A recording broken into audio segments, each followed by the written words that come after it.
ಎಲ್ರಿಗೂ ನಮಸ್ಕಾರ. ದಿನಕ್ಕೊಂದು ಕಥೆಯಲ್ಲಿ ಇವತ್ತಿನ ಕತೆ ಅರಿವು. ಒಮ್ಮೆ ತುಪ್ಪದ ವ್ಯಾಪಾರಿ ಮತ್ತು ಚಮ್ಮಾರ ಇಬ್ಬರು ಸೇರಿಕೊಂಡು ಪೇಟೆಗೆ ಹೋಗ್ತಾರೆ. ತುಪ್ಪದ ವ್ಯಾಪಾರಿಗೆ ತುಪ್ಪ ಕೊಳ್ಳಬೇಕಾಗುತ್ತೆ, ಚಮ್ಮಾರನಿಗೆ ಚರ್ಮ ತಗೋಬೇಕಾಗಿರುತ್ತೆ.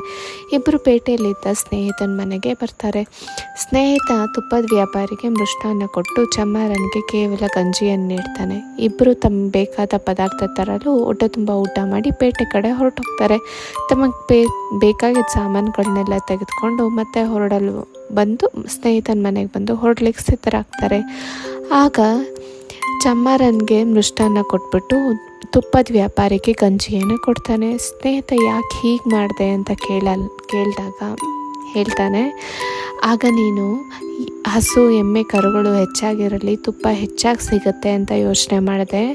ಈಗ ನೋಡಿದ್ರೆ ಅದು ಸತ್ತೋಗ್ಲಿ, ನನ್ನ ತುಪ್ಪದಕ್ಕೆ ಬೆಲೆ ಜಾಸ್ತಿ ಆಗುತ್ತೆ ಅಂತ ಯೋಚನೆ ಮಾಡ್ತಾ ಇದೆಯಾ. ಆದರೆ ಚಮ್ಮಾರ ಆವಾಗ ಬರುವಾಗ ನನ್ನ ಹಸು ಎಮ್ಮೆ ಕರುಗಳು ಸತ್ತು ಹೋಗಿರಲಿ, ಆವಾಗ ಚರ್ಮ ಹೆಚ್ಚಿಗೆ ಸಿಗುತ್ತೆ ಅಂತ ಯೋಚನೆ ಮಾಡ್ತಾ ಇದ್ದ. ಇವಾಗ ಹೊರಡುವಾಗ ಅವೆಲ್ಲ ಬದುಕಿರಲಿ, ನನ್ನ ಚಪ್ಪಲಿಗೆ ನಾನು ಮಾಡುವ ಚಪ್ಪಲಿಗೆ ಬೆಲೆ ಜಾಸ್ತಿ ಬರುತ್ತೆ ಅಂತ ಯೋಚನೆ ಮಾಡ್ತಾ ಇದ್ದಾನೆ ಅಂತ ಹೇಳ್ತಾ, ನಿಮ್ಮಿಬ್ಬರ ಆಲೋಚನೆಗಳ ಮೇಲೆ ನಾನು ಊಟವನ್ನು ಕೊಟ್ಟಿದ್ದೇನೆ ಅಂತ ಹೇಳ್ತಾನೆ.